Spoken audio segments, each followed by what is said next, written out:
India की high commission ने आख्या कि जनाब पाकिस्तान वालों कि तुसी दरिया सतलुज के विच होर पानी मजीद छोड़ो।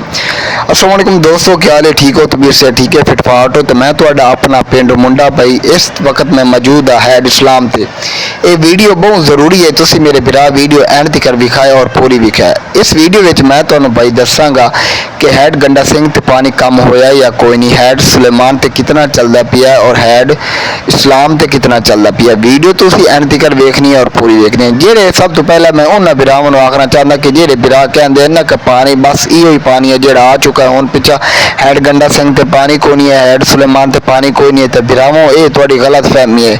क्योंकि इंडिया की हाई कमीशन ने पाकिस्तान वालों को आख दिता है कि असी मजीद पानी छोड़ांगे और ये जिहड़ा असी पानी छोड़ सो ये तुसी दरिया सतलुज विच छोड़ो। क्योंकि दरिया सतलुज एक ऐसा दरिया है जिहड़ा दरिया समंदर दे नाल जाके मिलता है। और दरिया सतलुज जितने भी दूसरे दरिया सिंध रावी है, दरिया चनाब है, ये सारा दरिया उन्होंने तो ये दरिया सतलुज वड्डा है। इहदा जिहड़ा वेट है ना वो बहुत ज़्यादा है। उस तो बाद ये जाके समंदर नाल मिलता है। तो जनाब मेहरबानी उसी में उन्होंने बिरावां दी जेड़े काफ़ी सारे तो दरिया सतलुज के नज़दीक जेडे बैठे हैं वो बेचारे डुब गए। जेडे नहीं डुबे कोई मजीद ये ना सोचे ना अगू बन दिते हैं कि असी नहीं डुबांगे। बन भाई कदों भी टुट सकता है क्योंकि पानी की कोई कमी नहीं हो रही, पानी में इजाफा ही हो रही है। वा जो दिन पौंदा इजाफा हाली तक इंडिया वाले पानी छड्डी जाते हैं। खास तौर पर दरिया सतलुज में सब तो ज़्यादा खतरा वा।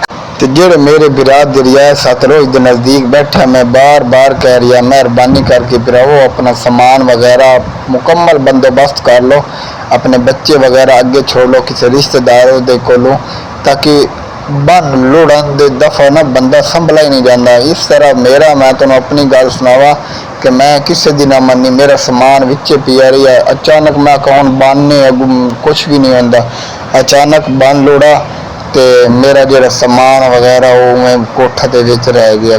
तो बाकी अल्लाह ही वारिस इदू पानी घेर लिया मिनटा दे विच।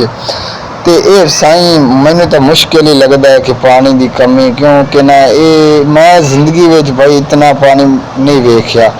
मेरे वडेरे ही कहते हैं कि यार असा खुद ही इतना पानी नहीं वेख्या कि ये उच्ची जगह तो पहला चढ़ता है, जिक्की जगह तो जनाब बाद में चढ़ता है। तो इस टाइम मैं भाई अपना इलाका छोड़ के बुरे आया पिया वा, क्योंकि मेरा इलाका पूरा डूब गया, घर वगैरह पूरे डूब गया। तो मैं नहीं चाहता, मैं इस टाइम भाई पिया ना, मैंने पता है कि यार कितनी मुश्किलात का सामना करना पड़ता वा। घरों बेघर होना बड़ा औखा काम आ। मैं तुम वीडियो शुरू में भाई विखाई उसी कि मैं ट्राले तो समान लड़ता कला वा। तो मेहरबानी करके मेरे बिरावां समान चक लो, खतरा बहुत ज़्यादा ने दरिया सतलुज के नज़दीक, बहुत ढेर सारा खतरा है। तुसी पानी है इस्लाम तो तुसी पानी की तेज़ रफ्तारी तुसी खुद वेख लो। तो जिन्हें बिरावां चैनल सबसक्राइब नहीं किया यार मेहरबानी करके चैनल सबसक्राइब कर लो यार, वीडियो लाइक कर लो तो शेयर तक जरूर करा। बाय, अल्लाह हाफिज़ यार।